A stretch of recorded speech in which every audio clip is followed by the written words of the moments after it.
दसदा कारी है दस कै कुरान इवें कोई कारी नहीं पढ़ सकदा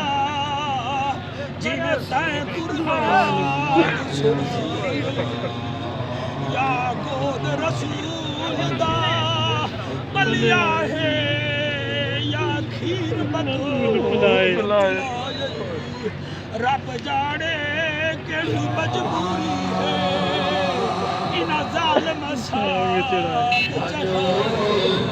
हुसैन जवाब दे के आदा अकबर दा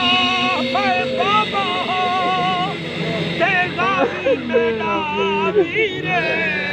एक दीन निकाल वो मैं छोड़ दी ओ नाने दी ओ जरा दे दे कुरान ए तद दी बात तासीर वो दुनिया में हुसैन दी है मेरा नाम